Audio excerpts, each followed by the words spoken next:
Ya, baik. Ya. Terima kasih Bu Susan. Selamat pagi Ibu. Apa kabar Selamat nih? pagi Pak, alhamdulillah baik Pak. Sehat Ibu ya? Sehat. Iya nih. Ada apa nih Bu nih? Kemarin sempat komunikasi ya dengan saya, katanya ada mau diomongin nih. Tentang apa nih ya? Ya, gini sih Pak, saya sih lebih tepatnya saya mau sharing aja, mau diskusi nih sama Bapak terhadap apa yang sedang saya alami saat ini, yang berkaitan dengan perkembangan belajar murid-murid di kelas yang saya ajarkan. Ya. Jadi tentang perkembangan putra-putri ya, yang di kelas berapa? 12 Bu ya? Ya, betul Pak. Kelas 12, kelas akhir dong, kelas Kelas ujung ya? akhir, betul. Iya, Bukan, makanya bukan mesti berarti kelas akhir banyak masalah Bu ya? Iya. justru itu mesti segera dikomunikasikan gitu. Oke. Jadi apa nih Bu? Apa supaya apa ya? Tujuan kita untuk pertemuan ini, Bu Susan hubungi saya. Kira-kira apa sih tujuannya Bu? Tujuannya Dari itu. itu saya mau sharing mengenai apa yang sedang saya alami saat ini berkaitan dengan kondisi belajar anak-anak di kelas gitu Pak. Jadi memang ya hanya seperberapa bagian sih, tapi saya merasa itu perlu ada perhatian khusus dari kita, barangkali nanti bisa ditemukan solusinya gitu Pak. Jadi Ibu pengen apa ya? Cari solusi ya, atau ngobrol-ngobrol Ya, betul. Gimana sih ini apa namanya, kondisi siswa ya 12 ini ya? Oke. Betul Pak. Kira-kira Ibu, apa sih Bu ukuran keberhasilan dari pertemuan ini nih, kira-kira misalnya nih kita udah ngobrol-ngobrol nih, ukurannya apa nih Bu kalau Ya. berhasil? Wah, saya udah ini nih, gimana nih Bu? Ukuran Jadi gini keberhasilan Pak, dari pertemuan ini apa nih kira-kira? saya ceritakan dulu ya permasalahannya. Jadi anak-anak kelas 12 yang sekarang sedang saya ajarkan ini kan sebelumnya 2 tahun ke belakang ini kebetulan mereka tuh dari siswa-siswi yang pandemi ya Pak ya. Jadi masuk ke SMK ini dalam kondisi yang daring gitu Pak. Nah, ketika memulai di kelas 12 inilah baru mulai luring. Nah, sepertinya yang saya lihat beberapa anak ini soul-nya itu, jiwanya tuh masih berasa kayak di rumah, seperti masih mau daring gitu, masih mungkin udah keenakan mereka belajar 2 tahun di rumah. Jadi terlihat sekali learning loss-nya, semangat mereka untuk kembali on lagi di dalam kelas itu Pak, yang saya temukan di situasi yang saat ini. Jadi semacam apa, learning loss gitu ya? Betul. Jadi anak-anak merasa apa namanya, merasa di rumah itu belajarnya santai gitu kali Bu? Iya, jadi mengembalikan nyawa mereka untuk belajar kembali di dalam kelas itu, mengembalikan motivasi, semangat mereka itu Pak. Oke, baik. Jadi Bu Susan sampaikan bahwa selama pandemi ini anak-anak boleh dikatakan anak masuk itu dalam kondisi pandemi di kelas Iya, 10 betul. ya, Betul, selama 10 dan 11. 11. Jadi kurang lebih 2 tahun mereka belajar dalam kondisi pandemi atau Iya, kegiatan daring online gitu ya. betul Nah, Pak. baik. Kira-kira ini Bu, ada nggak Bu kesempatan yang Ibu miliki sekarang nih, ya kesempatan Ibu miliki sekarang untuk anak-anak tersebut supaya apa yang Ibu tuju atau tujuan Ibu tadi itu sampai itu Bu? Kesempatannya. Kira-kira Ibu miliki kesempatan nggak untuk kesempatan apa yang Ibu miliki sekarang untuk anak-anak tersebut gitu? Oh gitu. Jadi Yang saya miliki paling usaha saya gitu Pak ya maksudnya. Itu saya melakukan pendekatan secara personal ke anak-anak gitu. Yang pertama, terus juga saya mencoba untuk bertanya kepada orang tuanya karena jujur jawaban dari beberapa orang tua itu mereka menganggap bahwa ketika masa SMP itu termasuk kategori siswa yang rajin, yang ya semangat belajarnya tinggi lah. Tapi ketika masuk di jenjang berikutnya, masuk permulaan sudah langsung online, jadi sudah mulai semangat belajarnya menurun gitu Pak. Kira-kira Ibu, kira-kira kondisi ideal seperti apa sih Ibu harapkan dari kondisi anak-anak sekarang itu? Kalau ya kondisi idealnya sebagai seorang siswa yang bersemangat untuk belajar, yang punya motivasi diri sendiri, bukan hanya karena takut nanti kalau nggak ngumpulin tugas kamu nanti nilainya jelek loh, atau kalau misalnya nanti nggak belajar kamu nanti ulangannya nggak bagus lah gitu istilahnya. Asesmennya tuh jadi turun gitu. Tapi yang saya mau itu ada kesadaran dari anak itu sendiri, bagaimana supaya mereka tuh menyadari bahwa memang belajar itu penting buat dirinya di masa yang akan datang gitu Pak. Baik. Kalau dibuat skala nih Bu ya, skala 1 sampai 10 nih. Kira-kira posisi siswa Ibu atau murid Ibu itu sekarang ada posisi di berapa Bu? Di beberapa anak itu mungkin ada yang variatif ya Pak ya. Tetapi untuk yang sedang kita diskusikan ini masih di posisi posisi 6 lah. Tuh, karena yang saya khawatirkan kan sebentar lagi sudah di tahap akhir mereka menghadapi asesmen akhir gitu. Jadi mau menarik kembali mereka supaya ada motivasi untuk ayo lo nak, bahwa kamu tuh memang penting untuk belajar gitu. Masih di posisi posisi 6 ya. Oke, Ibu sampaikan di posisi anak-anak sekarang kan ada di posisi 6. Kemudian seperti yang tadi disampaikan Ibu, posisi ideal murid itu timbul kesadaran sendiri untuk belajar. Nah, kondisi ideal itu kira-kira ada di poin berapa Bu antara 1 sampai 10 tadi? Idealnya sekali sih saya sih nggak berharap untuk mengharap mereka untuk punya kesadaran sendiri aja sih itu sudah bagus ya. Ya berada di posisi 8 lah gitu. Kalau misalnya untuk 9 10 mungkin ya cukup ini juga Pak ya mungkin untuk kondisi anak terlalu nantinya jadi agak tidak nyaman gitu. Jadi ya posisi 8 deh. 8. Kira-kira. Jadi Ibu menginginkan posisi anak-anak itu dari 10 supaya menjadi dari 6 menjadi 8 gitu ya, minimal mereka ada kesadaran ada kesadaran dari dirinya sendiri. Dari posisi 6 sekarang nih mau ke posisi 8. Kira-kira rencana apa sih Ibu yang mau terapkan dari posisi 6 tadi supaya menjadi kondisi ideal yang seperti Ibu harapkan mencapai 8 lah gitu. Syukur bisa lebih kata Ibu tadi kan. Ya, tadi Ibu sudah menerapkan 8 nih. Nah, kira-kira nih rencana apa sih yang mau Ibu lakukan gitu ya? Ibu lakukan untuk mencapai poin 8 tadi, minimal 8. Jadi saya sih berencana selain yang sudah saya lakukan sebelumnya itu memanggil secara personal ke siswa, melakukan pendekatan motivasi dari hati ke hati Pak ya, kemudian juga memberikan motivasi dan kerjasama juga dengan orang tua supaya nanti beriringan kita menjaga anak ini. Nah, selain itu saya juga akan menerapkan, saya sendiri juga berefleksi, mungkin dari sayanya juga harus memberikan pembelajaran yang lebih menarik lagi ke anak-anak gitu. Jadi mereka ada rasa ingin tahu yang lebih besar gitu. Jadi tidak terbatas pada ya begini-gini aja belajar. Mungkin lebih pembelajaran yang lebih bermakna untuk anak-anak. Oke, baik.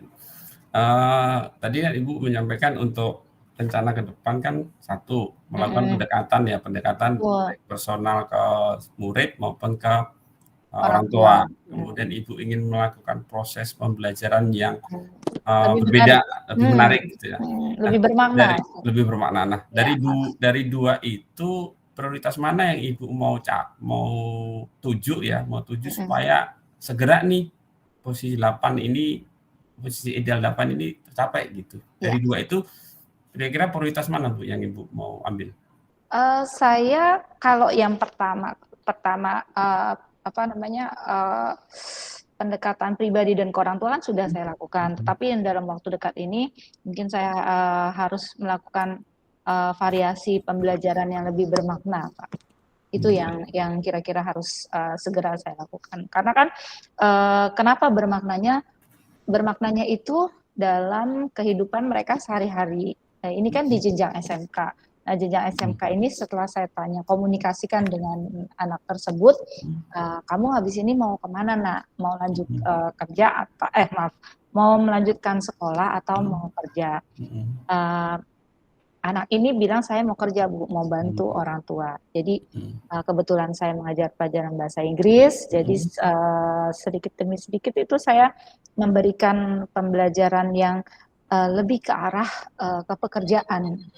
Jadi merasa kamu mempelajari ini bukan hanya sekedar memenuhi nilai saja, tetapi pelajaran ini tuh akan berguna untuk ketika kamu kerja nantinya. Tuh, seperti misalnya saya membuat, saya juga mohon maaf memvariasikan ide pembelajaran ini juga menggunakan gadget mereka gitu. Seperti kemarin itu saya memberikan materi, kebetulan materinya tentang surat lamaran, membuat CV. Jadi saya ajarkan anak-anak CV-nya tuh bukan yang sebatas tulisan aja, tapi memberikan pengembangan pelajaran menggunakan Canva gitu. Saya bilang bahwa CV ini suatu saat itu setelah kamu lulus, kamu penting gitu untuk melamar pekerjaan, karena target kamu kan melamar pekerjaan. Nah, itu memang ketika sudah melakukan pembelajaran yang lebih kontekstual dengan kehidupan mereka, itu memang ada rasa tertarik. Gitu. Jadi memang harus dikaitkan dengan bahwa apa yang saya ajarkan suatu saat itu memang nantinya kepakai gitu buat mereka. Jadi pembelajaran bervariasi dengan berbagai macam model, kemudian mendekatkan murid kepada dunia kerja ya. Betul, ya kontekstual gitu, dengan gitu ya dengan dunia mereka gitu. Betul. Nah, baik. Kira-kira kapan itu Bu waktunya Bu? Sesegera mungkin ya Pak ya. Kemarin memang pelan-pelan saya kasih gitu, tapi dalam target berikutnya saya akan memperkenalkan terutama ya kaitannya dengan mata pelajaran yang saya ampu dengan bagaimana nanti menghadapi dunia kerja. Bisa aja nanti tentang wawancara pekerjaan secara langsung atau bagaimana menghadapi praktek-praktek untuk di dunia kerja seperti itu Pak. Dan tentu saja menggunakan media yang lebih menarik. Oke. Jadi Ibu sampaikan tadi ya pembelajaran bervariasi, kemudian posisi anak ideal itu di 8 lah gitu. Ya. Nah, kira-kira siapa nih Bu? Siapa dan apa yang dapat membantu Ibu nih untuk mencapai itu Bu?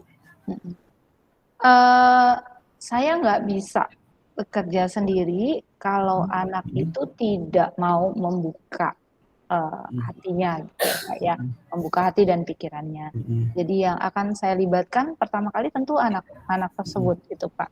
Mungkin di situ nanti saya akan lebih memberikan perhatian khusus kepada anak tersebut, kemudian juga kepada orang tuanya, dan juga kepada wali kelas, guru-guru mapel, seperti kalau di SMK itu mapel jurusan ya, mapel produktif gitu. Jadi dengan bahwa memang tanggung jawab untuk menarik kembali, memberikan motivasi kepada siswa ini menjadi tanggung jawab bersama gitu.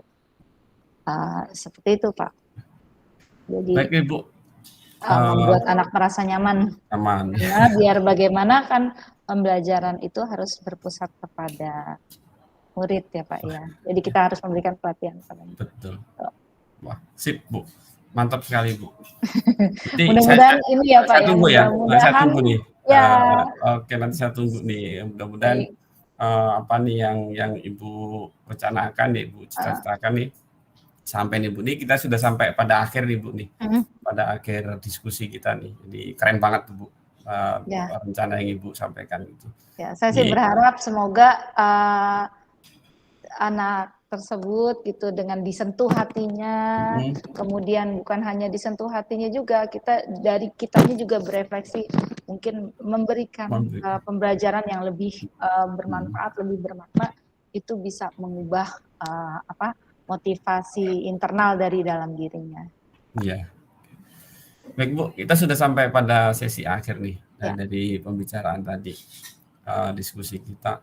Kira-kira tindak lanjut apa nih Bu setelah coaching ini nih? Nah, apa yang Bu lakukan ya? Jadi tindak lanjut apa sih setelah kita bertemu nih Bu nih? Kalau seandainya saya berhasil dengan apa yang sudah saya rencanakan tadi, yang pertama kali mungkin saya akan saling sharing ya dengan teman-teman, karena permasalahan anak ini juga bukan dihadapi oleh satu orang guru saya aja, tapi juga di guru mata pelajaran lain juga ada beberapa yang bukan malu, saling sharing lah. Oh, anak ini kok gimana sih, masih belum mau ini gitu, masih motivasinya masih belum. Ya, dengan sharing pengalaman ini saya berharap juga dapat diterapkan oleh guru-guru mapel yang lain, Pak.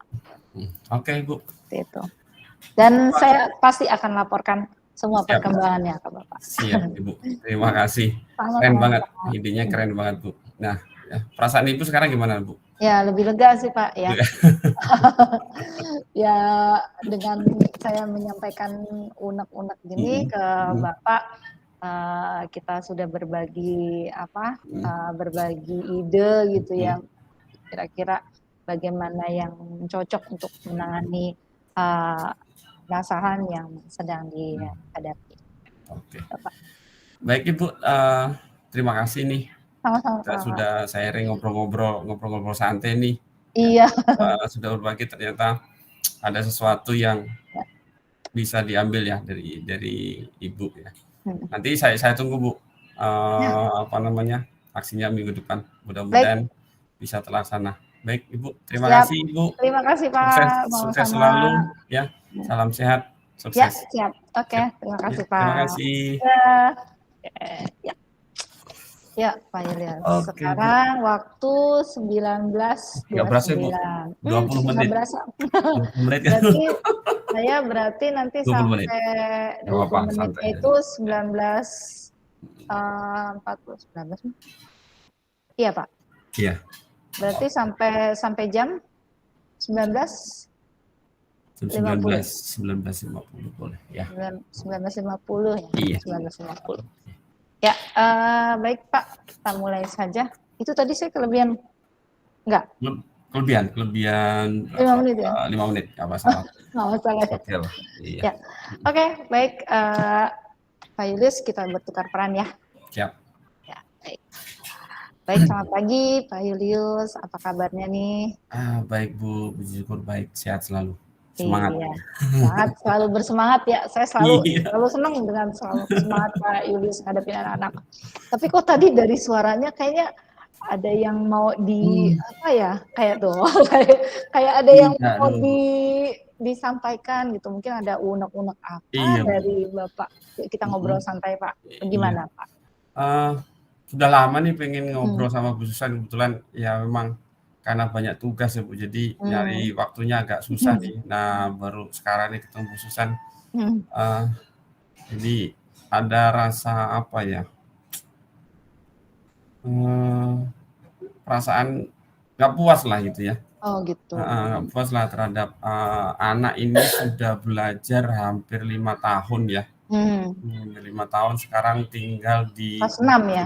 di kelas 6. Tinggal di ujungnya, di goalnya, tapi kok karena pandemi kemarin jadi anak itu sangat apa ya, semangat belajarnya itu menurun. Jadi masih merasa udahlah saya di rumah kok masih ini gitu. Jadi masih kebawa dengan suasana PJJ gitu.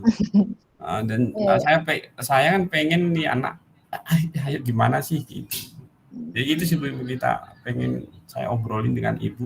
Berarti tujuannya itu kita mau cari tahu ya, ini anak kenapa sih udah tinggal di ujungnya aja gitu, masih begitu-gitu aja gitu. Apalagi kemarin juga sempat tertinggal pandemi 2 tahun ya. Iya, 2 tahun. Pandemi 2 tahun, kemudian di kelas 5 cuma hanya sekitar 1 semester. Dan iya, 1 semester itu kan gantian ya Pak ya? Iya, 1 semester gantian, jadi blended gitu kan. Itu pun juga gak maksimal, paling belajar hanya ketemu saya itu paling 2-3 CP lah gitu. Jadi secara bergantian. Nah, kemudian kelas 6 ini full. Jadi betul-betul kelihatan nih petanya anak-anak ini. Kemudian baru tergambar dengan jelas. Iya, baru tergambar jelas saat pertemuan gitu. Awalnya kan begitu di kelas 6 karena udah full ya, udah full kita tinggal goalnya aja ini masih begini aja, kenapa gitu. Iya. Kita obrolin. Iya. Oke, dari yang tadi sudah Bapak sampaikan, kira-kira apa ya rencana yang mau Bapak lakukan ini supaya ini anak di ujungnya ini bisa ada perubahan yang lebih baik, Pak. Karena gini Bu, rencana saya kan tadi anak-anak kan masih merasa pegang gadget gitu ya, gadget di rumah gitu. Jadi tidak mungkin dong saya langsung gitu ya, memang pengaruh gadget memang luar biasa ya, tapi kita tidak bisa pungkiri bahwa itu adalah memang dibutuhkan anak-anak saat ini gitu kan. Dan kebetulan di kelas 6 kan waktunya cukup pendek ya dengan materi yang padat gitu kan. Jadi saya pengen Ibu mengkombinasikan lah itu, mengkombinasikan antara tatap muka dengan masih menggunakan gadget kalau di rumah. Jadi istilahnya pada saat dia belajar di rumah itu saya masih bisa pantau gitu, masih bisa pantau dengan beberapa aplikasi-aplikasi yang saya gunakan gitu, sehingga anak akan merasa kehadiran saya itu tidak hanya dari jam 7 sampai jam 1 atau jam 12 aja, tapi saya ada di samping anak-anak walaupun mereka belajar di rumah didampingi dengan orang tua. Saya pengen kehadiran saya itu ada di situ gitu. Ada sama anak-anak gitu. Ada Pak Yunus tuh. Merasa merasa didampingi lah. Iya, saya pengennya itu.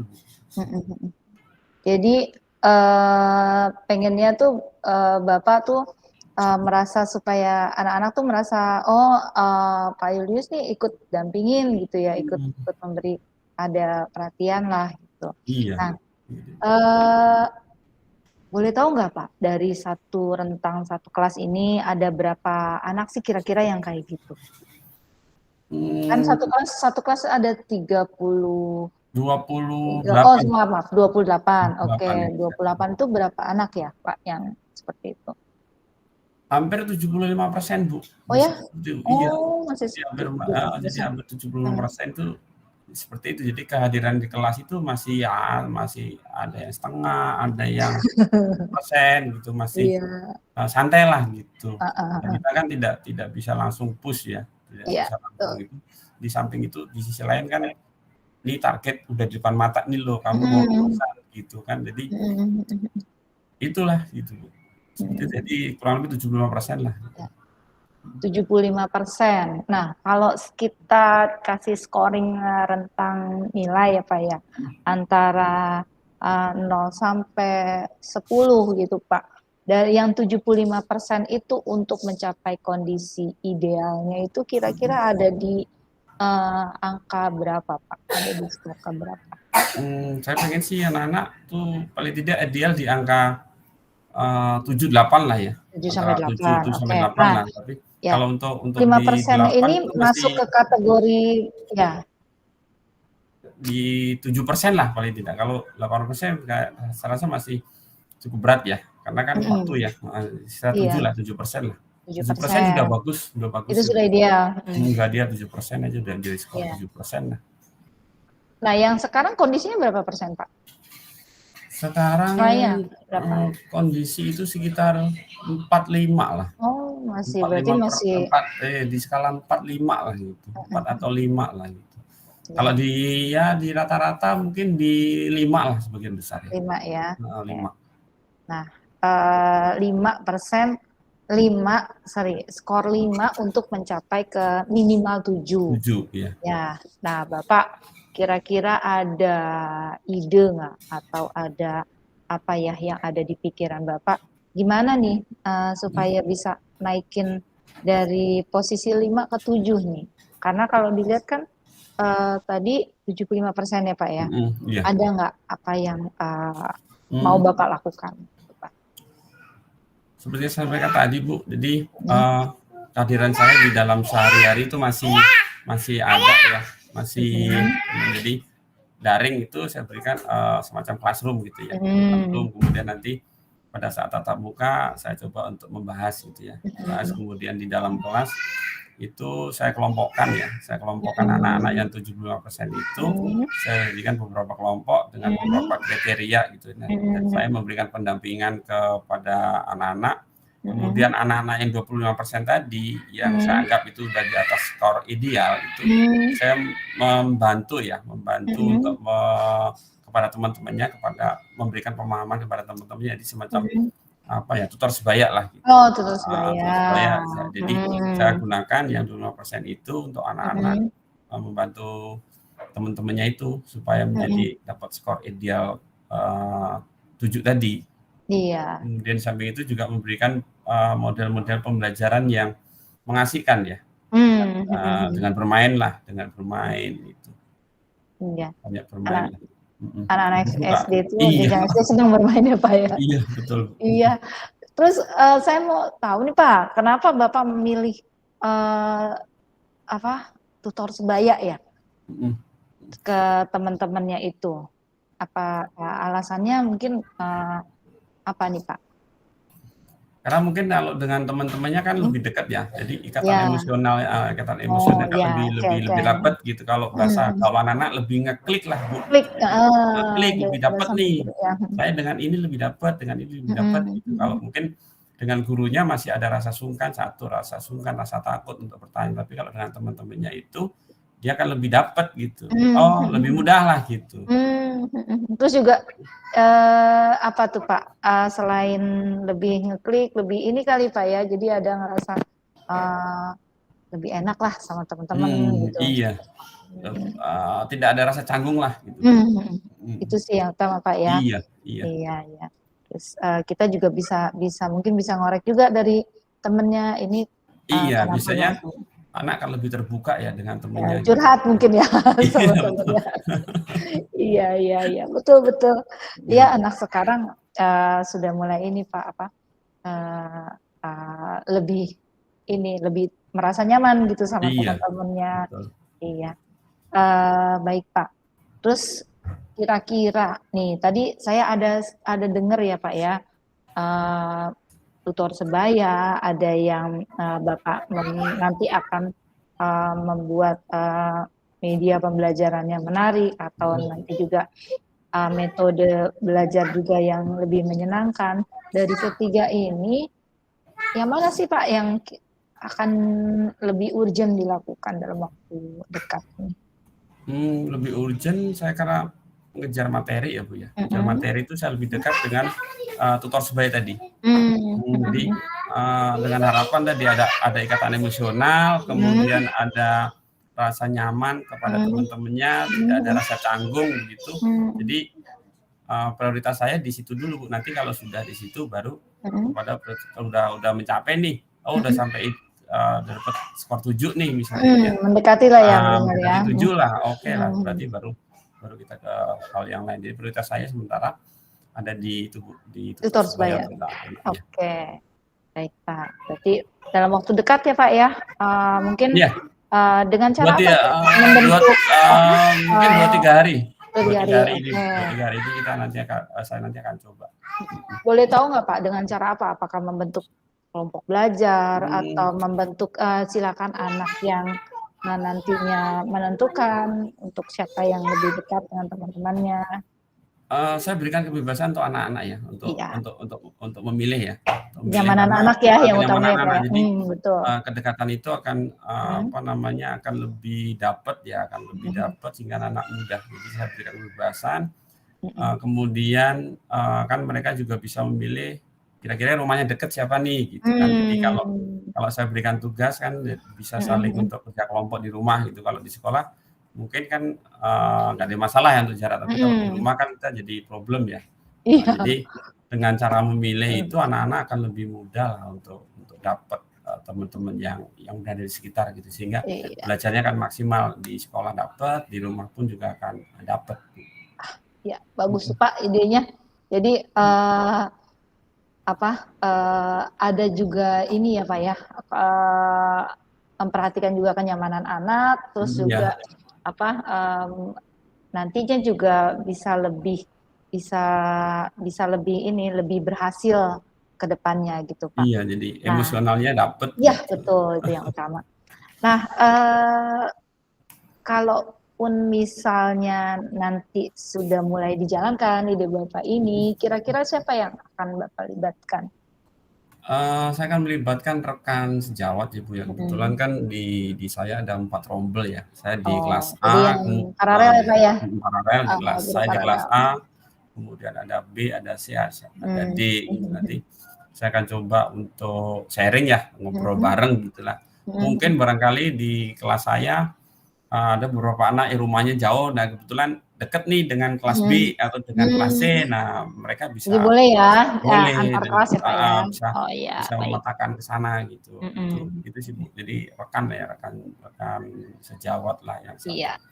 satu Selain melibatkan siswa itu sendiri, Iya. juga melibatkan rekan sejawat. Jadi sama-sama saling memantau ya Pak ya? Iya. Barangkali juga persoalan Bapak sama juga. Kan satu paralel gitu. Ya keren nih Pak, bagus kolaborasinya juga. Nah, ada alternatif lain nggak jika ternyata apa yang Bapak lakukan ini mungkin bisa berhasil gitu?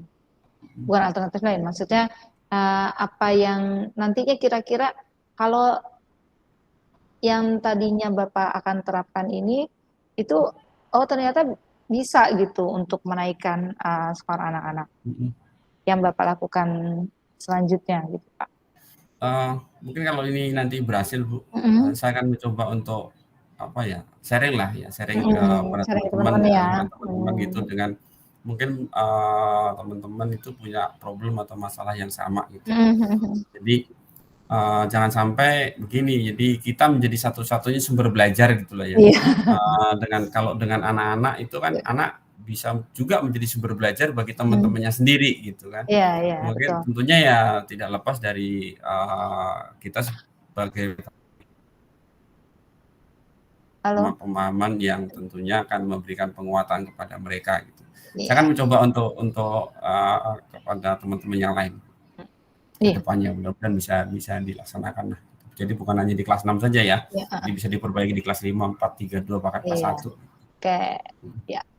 Saya tunggu nih Pak, kan Bapak bilang katanya 2-3 hari ini mulai ini, mudah-mudahan dalam waktu dekat bisa ada perkembangannya ya. Tapi sih saya yakin bagus itu, keren idenya, kolaborasi dengan mengkolaborasikan anak-anak. Terus juga Bapak juga membuat kolaborasi juga dengan rekan sejawat, dan insya Allah nantinya pasti bisa hasil dari apa yang Bapak rencanakan. Ya. Siap. Oke Pak, Bapak juga kan tadi harus ada yang diselesaikan lagi ya Pak ya, untuk kita siapkan media pembelajaran yang lebih menarik untuk anak-anak. Kita cukupkan dulu ya Pak ya diskusi kita kali ini. bagus, keren sekali. Dan saya nanti saya tunggu cerita seru berikutnya. Siap. Ya. Terima kasih Bu waktunya. Ya, baik, Udah apa ya, udah bisa berdiskusi dan saya apa ya, merasa lega lah itu. Iya.